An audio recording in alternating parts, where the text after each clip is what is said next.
Welcome back to another episode of the Download. I think this is episode 3 now. Oh, It's been interesting to see how many people want to listen in to the ongoings of our very amusing digital, yes. So if you haven't followed along before, it's a very informal chat. We've got a million things that we need to share and update on since the last time we spoke. Where do we even begin? the courses. The courses. Okay, so we've been exceptionally busy working on some new courses. I think we have started 4 since we last recorded. So the last session that we did, we would launch The Predator Within. And so, I mean, that's a great one to start with because we've had some really exciting news this week. Are we going to share? Are we going to give the game away? Yeah, well, these guys get the heads up, don't they?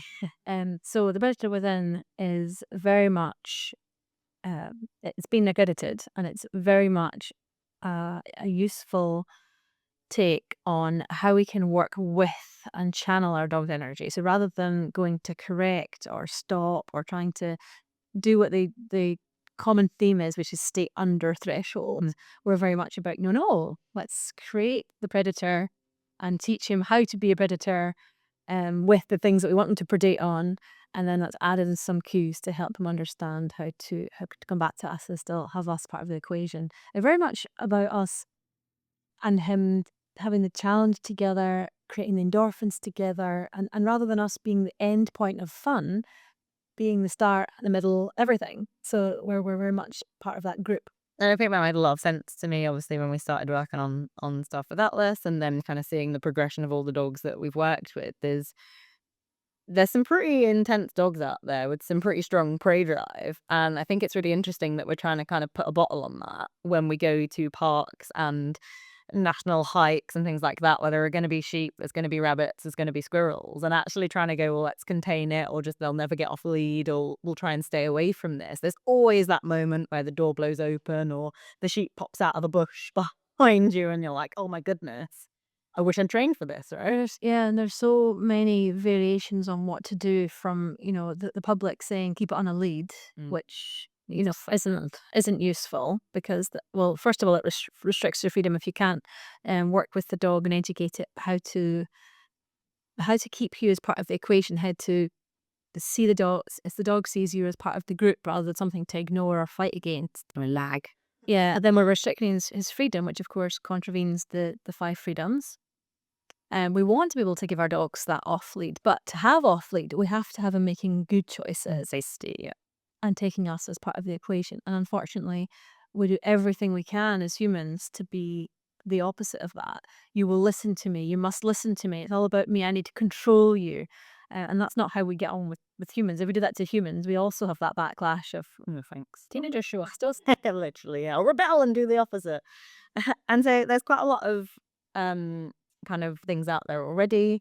Again, one is kind of put them on the lead, move them away, don't do that. There seems to be quite a kind of building trend of I'll work with the dog, keep it on lead, let it watch the thing, reward that, kind of create distance, create space, but that's still keeping a lid on it as such. Yeah, so keeping it under threshold and having the dog and the dog has to be able to think and have his thinking brain on. But I think that there's a misunderstanding when it comes to what we're very much focused on extrinsic reward. So food, if you watch the squirrel, you'll get some food. If you watch the squirrel, you'll get your toy, and that's fine.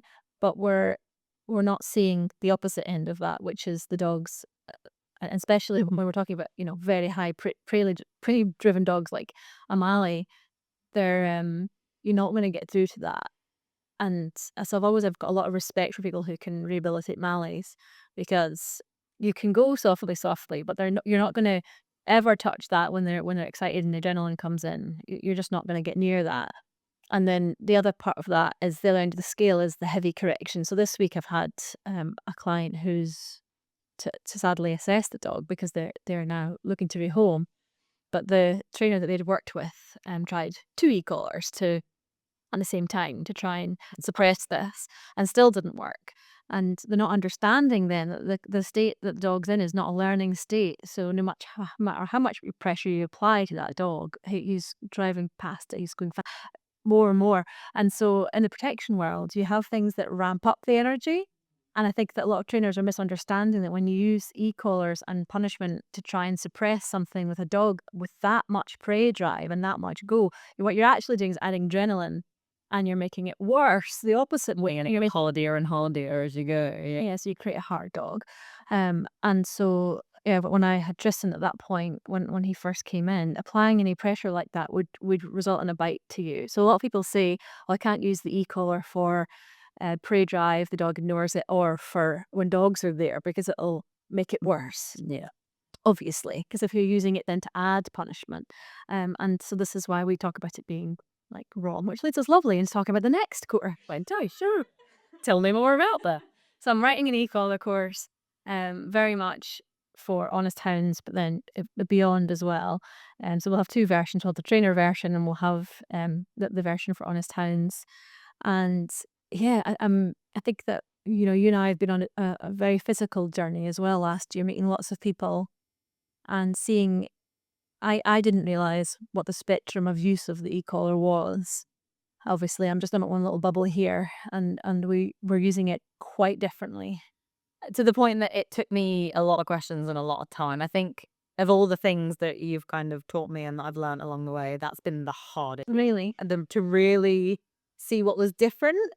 And I think it's really interesting because there's such a narrative out there of, oh no, but that's what we're doing. So if you were to have a conversation, and I now have with a lot of people, they'd be going, I didn't say it's the same thing. I condition it positively. And so I was constantly coming back to, okay, but I know what you're telling me is different, but I can't get a grip on how it's different. And obviously my background is not the biochemistry side of things. It's not what's going on internally.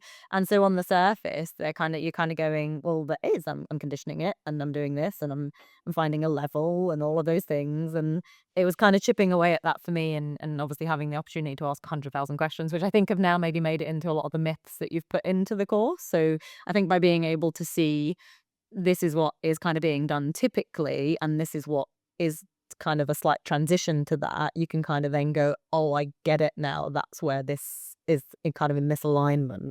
and I guess the big giveaway was, I'm taking the e-collar off of a lot of people just now, and I did that to you, and the giveaway is how upset you and others are. I had a meltdown.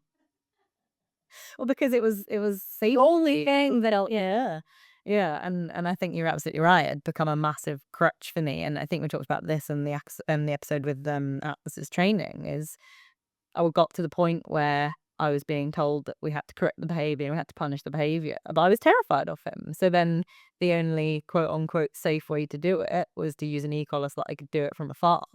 And now I'm like, well, how the hell did I think that was going to fix a relationship issue where I'm like, cool, I'll just stand over here or you can't bite me, but I'll absolutely. and for many reasons, because even if you had a good relationship with the dog, doing that is going to confuse the dog. But the other side of that is if you now that you understand it more, because of course you've had over this last year or so, we've also had to be changing Atlas's social status. So when he knows that this person coming along has now got a new tool, and this is for the trainers that might be listening.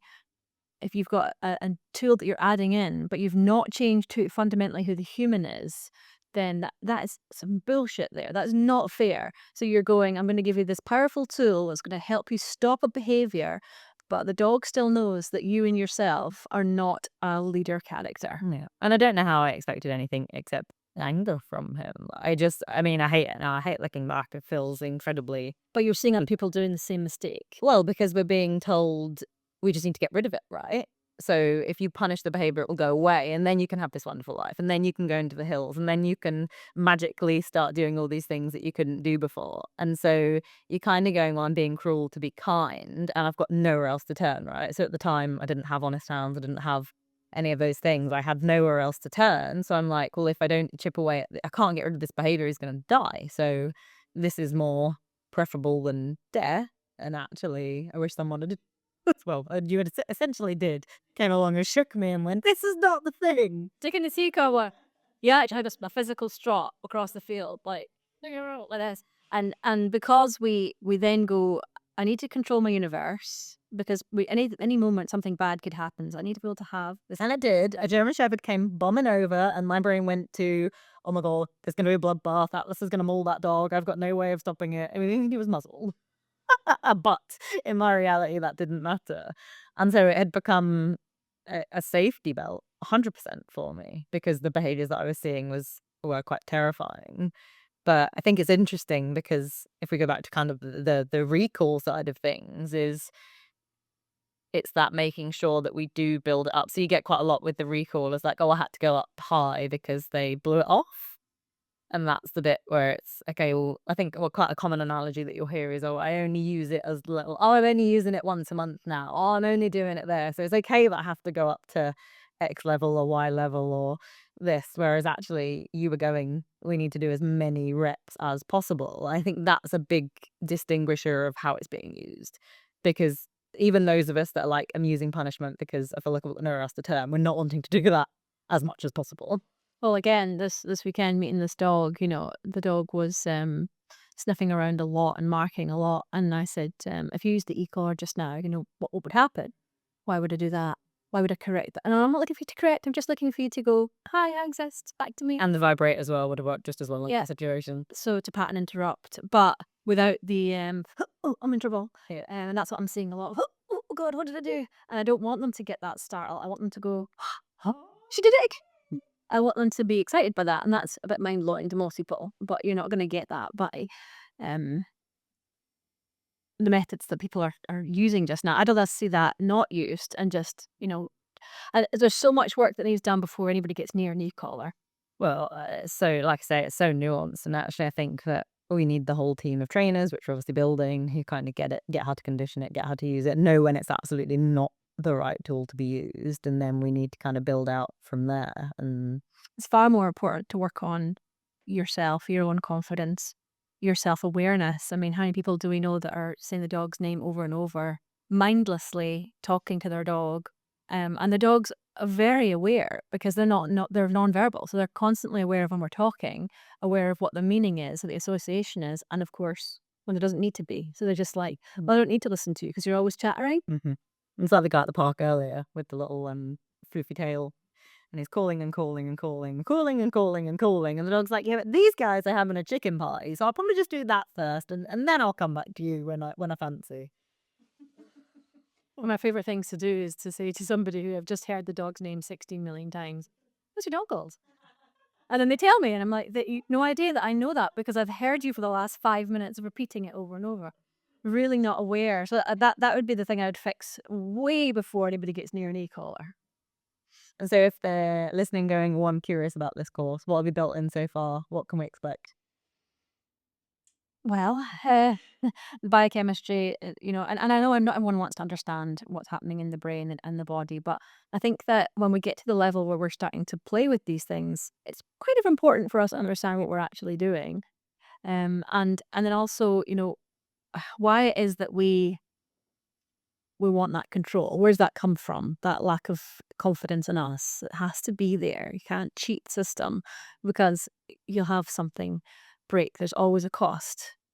Whatever you do, there's always a cost. So we need to be very clear why we're doing it and then our intentions. So what is your intention? If your intention is just to stop and have control, then let's reverse a little bit and What are you understanding? Yeah. yeah. And then the social status course, I think, is probably the most important one before anyone gets near an e-collar course, is understanding the social dynamics and how you set up your group.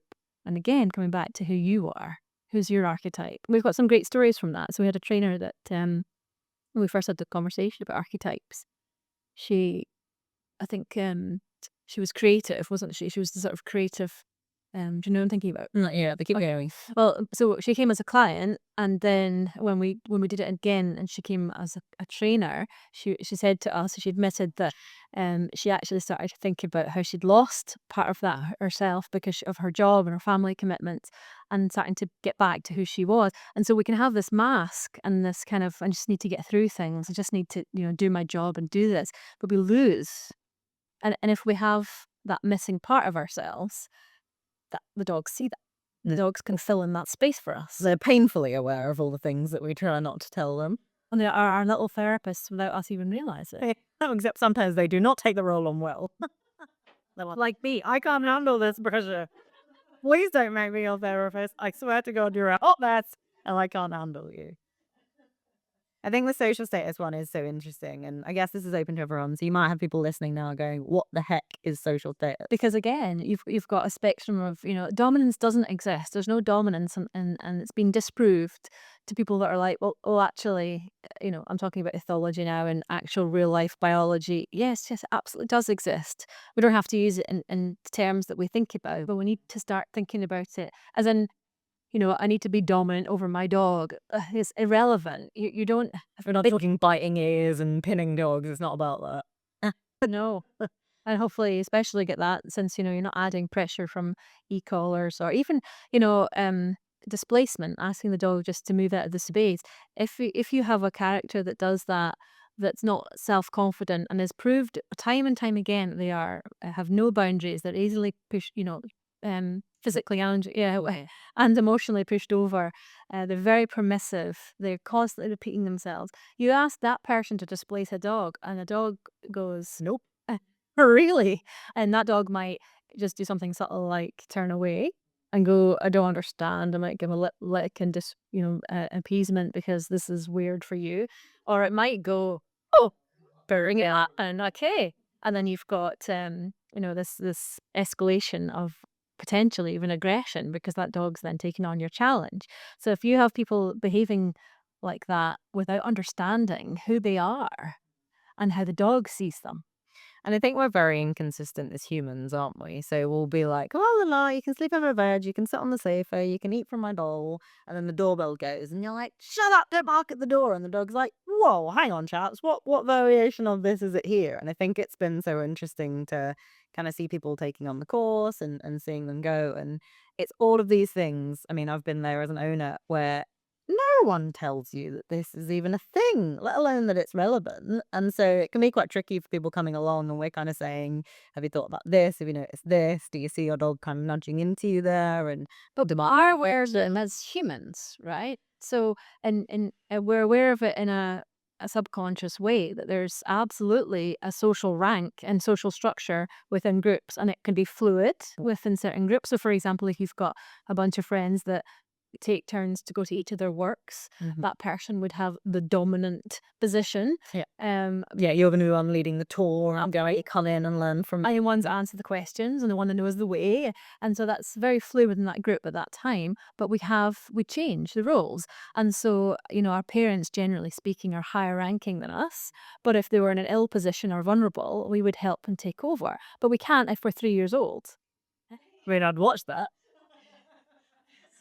So we're constantly aware of it and thinking about how to take charge, but we're not doesn't necessarily mean we're always vying for taking charge. I'm quite happy to be the leader when I need to be, but also quite happy to be the student and to be the one that's so. Mm. And when we're learning about people and we have someone coming along, and interacting with somebody, we're always assessing them. We're assessing them for how they look. Do they fit into our what we might think about, our opinions, our judgments, our tribe, if you like? We're assessing how they act, their body language, what movements they're making. We're always making these judgments, and it comes back to safety. Are you somebody that's going to be safe for me to be around? And if not, I'm going to either give distance or I'm going to have to be more assertive to make sure that my boundaries are up and you're aware of them. So where do you think we lose it? What is the bridge to the? Is it the fact that this dominance myth has been pushed and now no one wants to be associated with that? Well, certainly for the trainers, I think that people have common sense. I think a lot of people that I've spoken to, I mean, even yourself, you've looked back at the behaviorist video that you had, and you said, I had it in my gut, and I have a lot of clients. I had it in my gut that this wasn't right, but I've paid for this trainer to tell me something. Because they're an expert. And as people that we've not lost the common sense, but we've been told something else, so we go along with that dialogue. When we dial it back to actually, it's really simple. The dog is assessing where it sits between you and him, and you're constantly being permissive because you've been told if you're ever telling him off, he's not going to like you forever. Yeah. If you correct him, you're going to break your bond somehow. So, and then of course the other opposite of that is that we go way too corrective because we've done no correction, and then we go way too corrective. The dog goes either fuck or okay, and then we go, I've tried everything, I don't know what to do. Yeah. So we've got a mismatch and different perspectives. So it's just bringing it back to really simple. How do we have a relationship with people, with children, with partners, with bosses? Same with dogs. It's about who you are, it's about who they are, and the boundaries that exist between you. And it does feel like we're living in a world, like you go out to the park or go to a class, and it feels like we're just not speaking the same language. It's totally miscommunicated, and I can now see not all of it, but I can see a lot more of it, and I'm kind of there going, "Ah, how are you not seeing The more you learn, Oh, no. the worse it is. The worse it is." And they're like, "Oh, she's just read." I had one. I was running at Crombie the other day, and I'd finished my run and then had the puppy out for a pee. So we're just mooching along, kind of by the car park, just getting a pee break, and Atlas and Athena are just milling. And so I got around the corner of a path, and I just hear like running, and I'm like, okay, so turn around. Human or dog? Collie. All right, dog running. So this collie comes running around the corner, looks at us, kind of charges, then slams his brakes on, pauses, and then runs back to his owner. And I'm like, Rude. okay, we'll just keep going. And then he comes again. And this time he gets a little bit closer. So he's obviously getting the biggest amount of dopamine and fun from going back to his owner, back to us, a little bit of intimidation, and then off I go. And I'm like, scoop the pup, absolute zero to this. I wanted to film, but I had too many things, and called Atlas and Athena in, and I just tucked us into the bush. I was like, there is not really a way. But the owner was so far behind that I'm like, well, you're not going to make yourself part of this equation. I'm reading Hightail, Hackles, and this like charging. Like he's enjoying this a lot, and I don't want to be part of this equation. Atlas is going to hate this energy. And so I just pulled into the side, and she sees me walking, and he comes running again, rushes right over and stops here, and Atlas stops here. And I'm like, all right, that's enough, thank you. And Atlas was like, all right, fine, and just kind of chucked himself behind me. I'm like, good boy. And she's like, oh, don't worry. And he just likes to run. He just really enjoys running. And I was like, wow, all you're seeing in that moment, not the intimidation, not the absolute hit that he's getting from going, ha, come on then. You're just seeing a dog that likes to run. And it's so not fair, right? Because then I've got dogs that you've done a lot of socializing with now. They've got a huge repertoire and spectrum of behaviors that they can offer. But dealing with that energy is hugely Yeah. stressful Yeah. for It them. was all for me. Plus, we've got us going, right, okay, don't you do anything. Even though you know now how to deal with this, how to de escalate it, best just ignore it, walk away. It's really hard. I think that's a really interesting point, isn't it? Because you've obviously got the other side of that where you've got Tristan who's able to be really appropriate in that moment and would probably just say, all right, like, chill your body. Like, that's Well, hard. I use him because I've got small vulnerable dogs, and small vulnerable dogs who are a group who also go, well, we're not taking this up. And I have to think about keeping them in check because they can get dopamine from going, let's sound the alarm, let's rush together to correct this guy because he's not doing a good enough job. Let's keep him away. And I don't particularly like noise. I don't particularly like dogs being out of control. But we were meeting a lot of dogs that are doing a lot of staring and so on. So yeah, a lot of the time I just allow Justin to give, especially if the owner's not there, to just ward the dog off. Tuesday does quite a good job as well of just kind of coming in between. What are you saying? She'll cause a literal block where she'll block with her body and go, sniff me, leave them alone. Too cool. She's got a force field, so she's never really had anybody hurt her. Can't get through the flood. Well, she was attacked by this random husky who ran in and grabbed her on her hair, and she kind of went, "What the hell?" Or she was really young. I was more annoyed than she was. I think she actually had a bite under her ear, but she was a bit startled, like offended, rather than like upset because she's so stoic. But yeah, she puts herself how that way, and she kind of huffs, doesn't she? So if she feels like somebody's not listening to the Daxies saying, "Could you please stay away?" she'll kind of go, Do I need to jump in there? "Nope, that's from it." So it's really interesting dealing with dogs out there that have got and this brings us nicely on to talking about breeding males. So what if they were High roll. so we called the webinar that we did, breeding males because the testosterone's just run amok.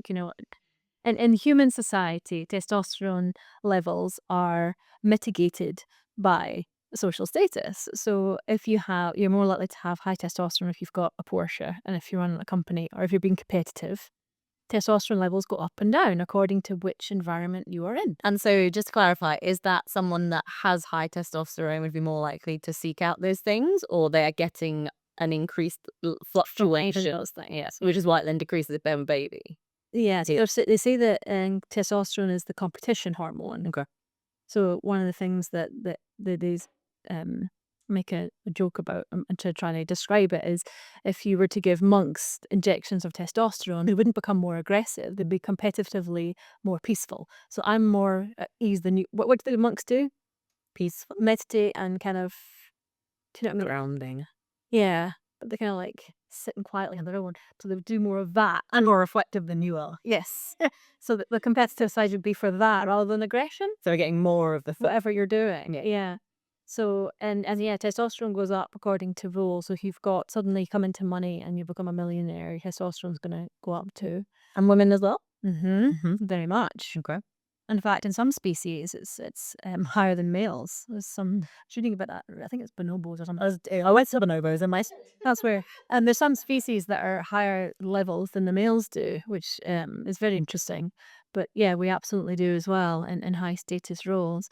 And so dogs are no different. But the problem with dogs is that there's nobody suppressing that. And suppression, we'll use this as a non-negative because I'm not become a really negative word. But suppression is just no thanks. Yeah, you're not. You're not needed to take that. So if you had lots and lots of men all with the same levels of testosterone, you'd create that competition, and one of them or a couple of them would come out higher ranking, and the lower ones would, the ones that didn't win, whichever, if it was a competition with sports or with a physical fighting competition. You even see it with things like Survivor, don't you? It's like they all come on and they need to determine, they're all new to each other, and it's like that power play. Yeah, who Who's they gonna are. be the Absolutely. And the ones that aren't the big I am are the ones that are not likely to be breeding. And I'm talking about the natural weights. I know that, although it's probably worth mentioning that some of the things that are not discussed in the human world is that most males don't get to have sex in the natural kingdom. Okay.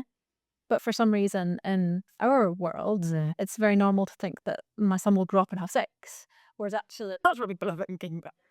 well, it's like not a thing that's talked about. You talk to kids, but you might not all get to have sex one day. Do you know what I mean? It's not. It's like How I don't get that we privilege. don't think about it. Yeah, and it's a privilege because you're passing on your genes. How so that's well from like a survival point of view, because you need to have connection and relationships, right? So why would you have male female partnerships if they weren't then procreating? Well, this is a new phenomenon, though, isn't it? Very Things are changing. yeah, culture. Absolutely, it's not. It's not natural. Like I'm not fulfilling my biological role. Neither are you, and so that is. We're very awful. We don't want children. Or rather, we see how many children there are. Needed. Well, and it We'll adopt one day. We can create a little mini dog trainer. maybe. Well, we already got Willow, it's fine. But it's really interesting you say that, because the societal norms, I don't know about you, my whole younger life, I was either told, oh, you'll grow out of it, or, oh, yeah, like you'll change your mind, or, oh, your biological clock will start ticking. And it was never just like, oh, cool, that's fine. You feel that, like, you go and do other stuff, that's absolutely fine. It was always a, oh, you're a wrong un, or, oh, you're just not yet. Yeah, I agree. I think it's the overthinking thing as well for me that Like, it's like there's too much stress, isn't there? And yeah, there's yeah. so many. If I wasn't thinking about it, then I would just be like, well, just do it from asked us of babies. Mhm. Um, We have really digressed. too much thinking. Breeding males. Well, so the male situation is that the males don't have competition within the household. Okay. So your little puppy, before he's 6 months old, hormones don't touch him. So you're trading away, you're doing all everything well. It's adorable. But when the hormones come in, they're creating that competition. So the dog goes, well, either in competition with you, which is why you can see resource guarding coming in. Yeah. So it might have been there before, a little bit of possession, but now it becomes. And that must be a survival thing to have it there at some level. Yeah, absolutely. If we're competing and we're wanting to be the best, we've got the most chance of passing on our genes. Yeah. And making it through. So we have competition between humans, but then also when they go out to the world, they're going, I'm now more aware of who I am in relation to you. So you're giving me this posturing. I'm gonna show you. I'm gonna mark here. I'm gonna put my scent here. I'm somebody important. My humans have spent the last 6 months convincing me that I'm the capital T. But then the dog we're meeting is also the humans behaving like this. So then they go, well, one of us. It's got to come up. So they're in competition. So these lots of these breeding male, I say the word breeding male because they're all assuming that they're going to be passing on their and highly frustrated, highly competitive, and they're all meeting each other, scratching the ground and going, Mhm. And this is really interesting now, right? Because we've kind of perpetuated the myth on social media that male intact dogs can't get on. So this I actually said the thing this morning. So we had someone message, fair enough, and say neutral walks are not for them because they assumed that all the dogs would be neutered. And so it's really interesting. She said, well, it's not right for me. I need to go and find a group that does it with only neutered dogs. So fair enough, respect the decision. But we're in this world now where instead of going, okay, well, we need to set this situation up and get my dog to the point that he's can exist around entire dogs. We just like you see it all the time, like entire dogs can't be together, or you can never have two male intact dogs exist. oh, this is new, by the way, because I've been doing this for 22 years and never had this problem before. So this has been slowly creeping up in the last maybe 10 years, but certainly more since the last 5, where everyone's got dogs. And we're anti-neuter now. We're very much like, Then on the flip side of that, you can't go to a kennel. You can't. The boarding lady said to me, "Oh, in some areas, you'd only be able to board neutered dogs." So we're kind of getting stuck in this like, don't neuter it, but also you're never going to be able to go on holiday. So enjoy your cocky male. Like that's all. It's not what. so yeah, we're very much not anti-neuter, and we're not pro-neuter. We're very much like take the individual dog and see. And there's a problems with just neutering as well. So you can't just go, okay, well, I've set this dog up to think that he's the king. He's got access to all resources. He's very much a competitive breeding male now. Let's just chop his bits off, and suddenly he won't be that anymore. That's not how it works. And then we've got a male that's not entire, acting like an entire male, and a human that's going, I was told to neuter it 'cause it's And insecure because you've just taken his bits, and now he's going, I've got the same feelings, but I've not got the competitive hormones, but I've got the same opinions that I had before. No one's changed that.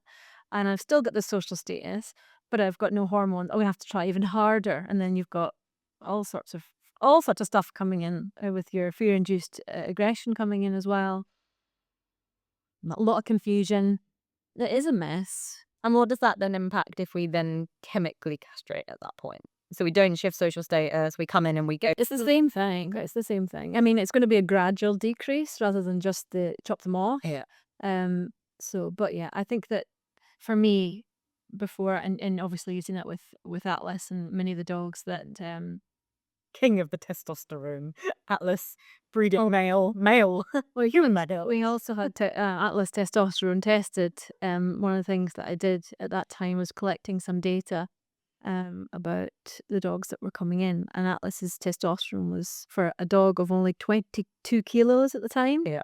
His testosterone was higher than average male human, so he was off the chart, and that wasn't just a genetic anomaly. I don't believe I don't have any science to back that up, but I don't believe that. I believe that his testosterone was because he was put into a position of higher risk. Do you think we continue to increase it? So we've treated him as a you're amazing, you're everything. We've given him everything on tap. So that's going to start to boost it. And do you think then by adding the punishment and then we're basically getting into fights with him, right? That he was consistently winning. So he's competing. And winning. So you're boosted. So we're just spiking. So it'd be fascinating if we could go back in time and see what he'd have been like. That's why we need to Clone him. clone him. Clone him 5 times, and we'll. There's certain exercises we need to do. Yeah, so the point is that testosterone and other hormones as well are absolutely dictated by our environment, our experiences, not just our genetics. And so we have to understand that how our role is within the environment and the group dynamics, how we affect that. And it is a bit of it's a new area for people to think about because people aren't talking about this at all. It is very much an interesting one to consider. But of course, for me, it's a no-brainer because I've had big groups of dogs and I can see what's happening when they come in and how a dog will suppress and add stress because cortisol is the one that will reduce the effect of the hormones. And then you get the decrease, and then the dog goes, actually, this is quite nice here. And then we increase endorphins, and then we get rid of the cortisol with the lower hormones. And the dog goes, Oh, That's that's what quite I cool. Yeah. And you get the puppy coming back, the playful behaviors coming back, and all the stress of being the breeding male, of wanting to prove myself, and goes, and you get your dog back. And I think that's the nicest thing, and it happens quicker with some dogs than others. There have been dogs who, within the course of a residential, you've literally seen, like, a complete, "Oh my god," and the owners are saying, "Oh, this is what he used to be like when he's a puppy, and now he's so playful and he's so happy," like, Yeah, I don't know, I think averagely it takes 3 or 4 days if they're around a group of dogs for their hormones to go. it's like putting someone that never wanted a position of power and being like, "You're a CEO now, bash on, best of luck. Oh, by the way, you're not doing a good enough job. Could you please do some more work and more things and more things?" Like, the amount of stress, and I think That's that's a really really good point, and sometimes that stress comes out and looks like cocky behavior because they've put into that, "Better just do this." "I had to do this right best," and they don't want to, and when you take the pressure off and they go, "Thank God." Not all of them behave like that, but some of them really go. It's like a sigh of relief, like a, "Oh, good, I never wanted that anyway." Like, "I'll absolutely And happy doing this." Like, male and female. yeah. So, once the testosterone drops, you start to see humping behaviors coming out with the endorphins increasing. I've had females go into season the day after coming back from residentials. Yeah. After being with me from foster, they've been skipping seasons, or they've been having a long time since they've been in season, and immediately come into season because, again, high levels of cortisol will stop. Same in females, right? If you're too stressed, you don't get your cycle. Yeah. So, chronic stress, and then when they get a chance to live in the group and just everything comes down and relaxes, um, things resume as normal. So if anyone's listening going, "Holy moly, I didn't even know social status was a thing, and now you blow my tiny mind." Is there anyone that the course is more suitable for? Is there anyone that it's less suitable for? Who is a social status course aimed at? Well, I think that when people are struggling with major behavioral problems and they've tried doing the suppression and they've tried doing the avoidance and the management, and they've gone, it's not working." A lot of these things like desensitization and counter conditioning exercises, they absolutely do work, but I kind of relate it a little bit to CBD from the human terms. CBT? CBT is different. Your CBD is The drugs, yes. Okay. not that. Cognitive behavioral Thank therapy is what we're talking I'm about here, yeah. I never did well with abbreviation. So, that works. It works well, but it only works 50% of the time because 50% of the people are chronically stressed. And until you get through that, you Yeah. can't do the CBT because, you're responsible for the changes. Yeah. And it's the same with the dog. It's not going to be in a learning state so if you've been going, I've worked with trainers before, I've worked with behaviorists and nothing works. I've tried everything. You probably haven't tried looking at your relationship with the dog and the group dynamic, and whether it's just you and the dog, or it's you and a family and the dog, or a pack of dogs, very much understanding how they relate to each other and how that then affects their behavior and the bigger scheme. Yeah. And I've not met an owner yet where we haven't seen value from them understanding more about social status. I think it just underpins absolutely everything that we're doing, everything that we're seeing, the scent marking, the pushy behaviors, the behavioral challenges, the reactivity. There's always an element that we're talking about of social status and why that's relevant. So it's just huge. And I feel like we just need to be shouting it from the rooftops that this is something you all need to know, people. So I guess the last course that we've been chipping away at is our it's more than me at the minute, is our dog trainer course. So it's looking pretty epic now. 6 months of progression with all the things that someone needs to kickstart a career or continue to develop a career in dog training. Or even for people that are just massive dog geeks and don't necessarily want to Start an official business. yeah, it's the in-depth, like, deep dive into being dog geek. And obviously we do have the business management side. So, I keep saying selfishly, we're very much wanting to grow our team. So we're going to pick the best to say, do you want to be affiliates? And then continue to nurture the other ones to get to the point where we can then ask them to take on clients too. Which has been really nice to see, hasn't it? So you just finished your last cohort, and you had 15 that joined you.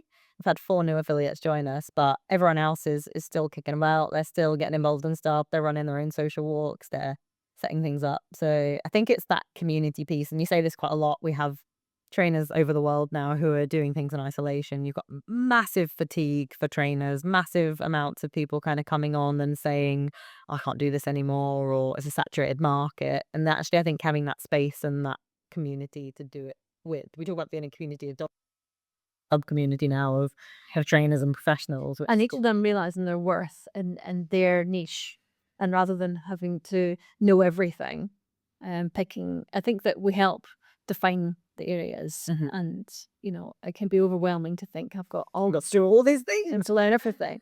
And actually, you don't. There's lots to learn, but there's time to learn it, and being really good at the bit that you want to be good at, and then nurturing the rest.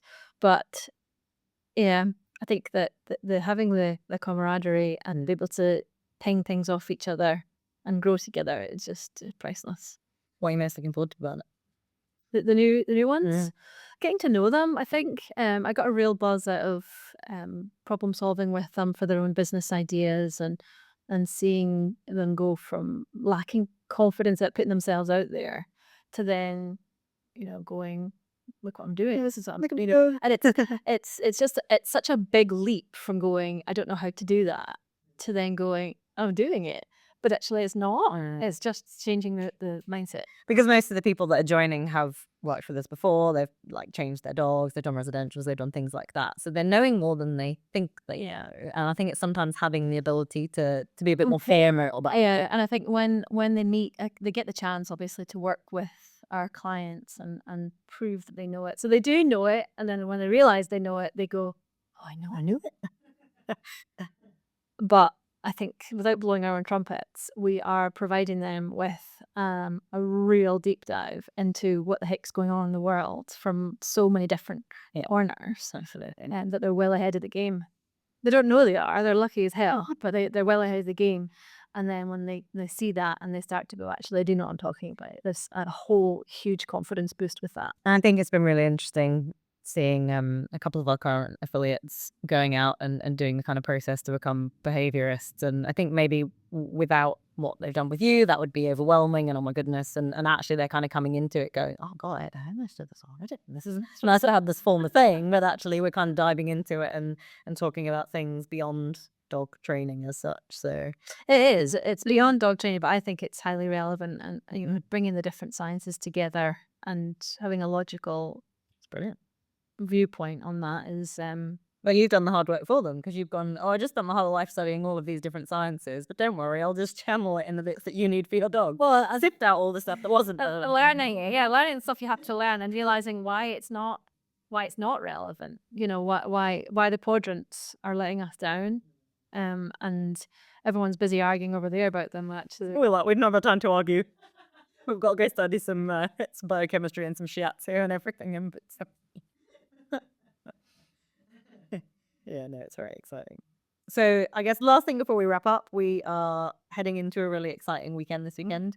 We've got our first new resident, slightly different in the fact that they're all staying off-site. So chance for them to have their own accommodations, to find what suits them, but still very much an immersive 3-day experience of come and stay with us, come and learn, come and grow. It's the holistic look, but also that kind of chance to really hone their craft and practice all the things that they want to practice over the 3 days.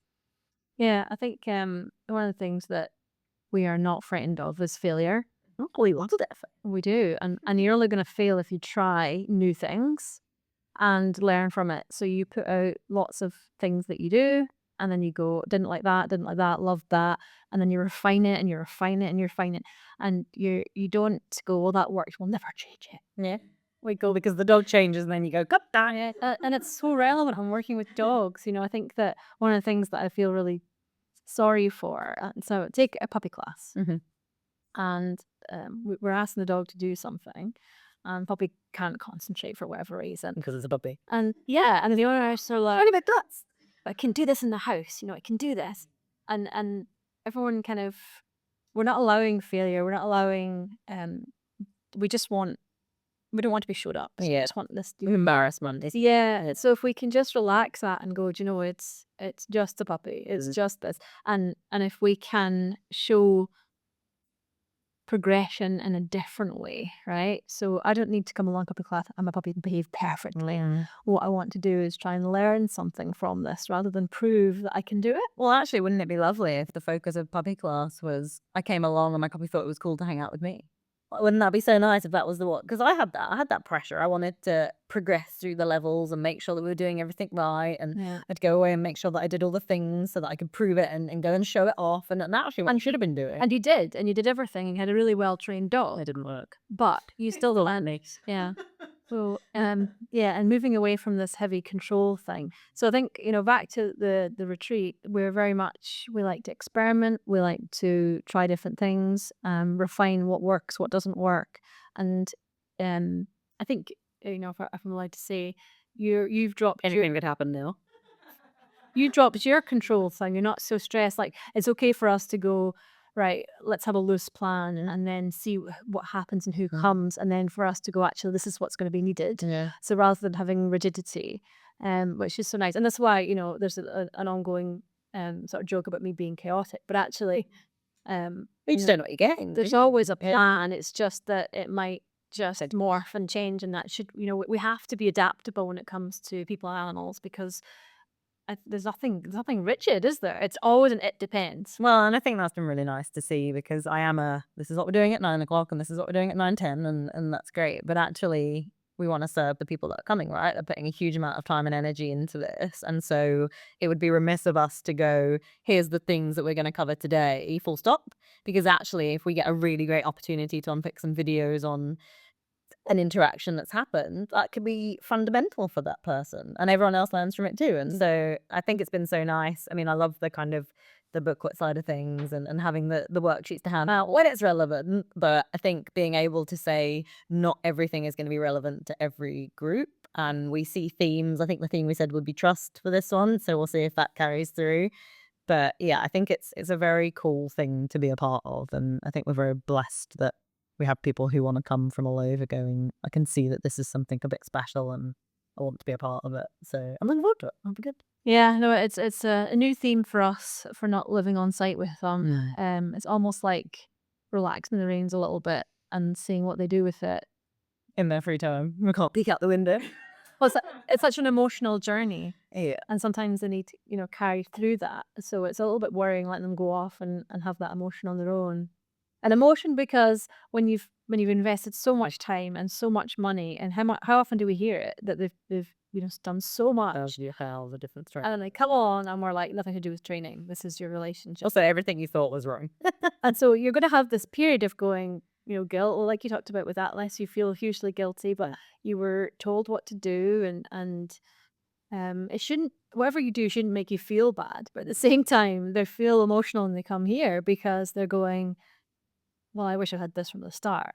And then I feel guilty that I hadn't done this. And then a little bit of anger that you've been let down, and frustration, and you're trying it, because no one goes through it trying to harm their dog. No one's paying thousands of pounds to loads of different trainers if their intent is not, I want to do the best. It's so frustrating to think, like, I've lost years of mine and Atlas's life, and I am now slowly by slowly, inch by inch, chipping away at all that damage that was done in that. Well, Jess Williams was the same. She had a really emotional podcast with you where she said that she's lost half her dog's life working away on counter conditioning exercises, which were never going to work because her dog wasn't in a learning state. But she didn't know that. She was just told, keep going. And she went for years and kept going with these principles because something will eventually work.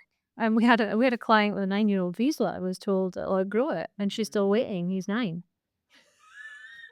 At that point, how many reps of the bad stuff and the wrong thing have you got? And then when you realize that, because we're teaching them about neural pathways, so when you realize that, you go, oh. And of course, there's that emotional fallout, which, as I say, we normally have to carry, and it's heavy for us as well because. It's such a journey we're involved with. They've all got stories, and whenever you do a retreat like this, they just stay in our brain. We get all these stories. Well, they stick around, right? So then you've got Amy and Sage who are posting things and sharing how they're doing. I was speaking to Hedra. It was yesterday, and she's going to get some footage and putting a little reel together. Like, where is she now?